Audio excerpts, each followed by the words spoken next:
સાબરકાંઠામાં વિજયનગરની હરનાવ નદીમાં પૂર જેવી પરિસ્થિતિ કારણ કે સતત વરસાદ વરસી રહ્યો છે। ઉપરવાસમાં ભારે વરસાદથી નદીમાં નવા નીરની આવક થઈ। ભારે વરસાદના પગલે હરનાવ નદી બે કાંઠે વહેતી થઈ। નદીમાં પાણીની આવક થતા સ્થાનિક ખેડૂતોમાં પણ ખુશી જોવા મળી રહી છે। રાજસ્થાનના ગણેશપાસ આંબા પીપળીમાં પણ ભારે વરસાદ નોંધાયો। સાબરકાંઠાના વિજયનગરની હરનાવ નદી કે જ્યાં પૂર જેવી પરિસ્થિતિ નદીઓ ગાંડીતુર થઈ સતત વરસાદના કારણે વિજયનગર સાબરકાંઠાના દ્રશ્યો છે।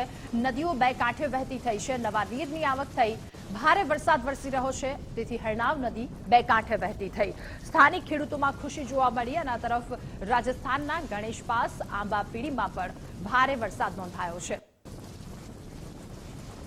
તો હરનાવ નદીમાં પૂર જેવી પરિસ્થિતિ હવામાન વિભાગ દ્વારા રાજ્યમાં આગામી 7 દિવસ ભારેથી અતિ ભારે વરસાદ પડવાની સંભાવના વ્યક્ત કરવામાં આવી છે અને તમામની વચ્ચે સાબરકાંઠાના વરસાદી દ્રશ્યો કે જ્યાં સતત વરસાદ વરસ્યો અને આ વરસાદના કારણે હરનાવ નદીમાં પૂર જેવી પરિસ્થિતિ છે। વિજયનગર સાબરકાંઠાના દ્રશ્યો રાજસ્થાનના ગણેશપાસ અને આ સાથે આંબા પીડીમાં પણ ભારે વરસાદ નોંધાયો। વધુ માહિતી મેળવીશું સાબરકાંઠાથી યશ ઉપાધ્યાય આપણી સાથે જોડાયા છે।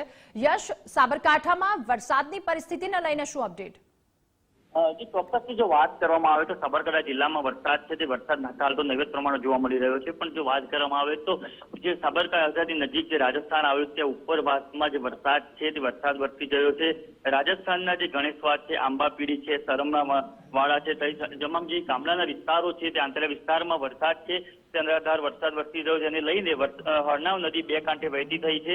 વિજયનગરના કેલાવા, પોખરા સહિત ઉપરવાસની અંદર આજે ભારે વરસાદ જે થયો તેને લઈને હાલ તો જે હરનાવ નદી છે તે બે કાંઠે વહેતી જોવા મળી રહી છે। જી યશ, આભાર આપનો તમામ વિગતો બદલ।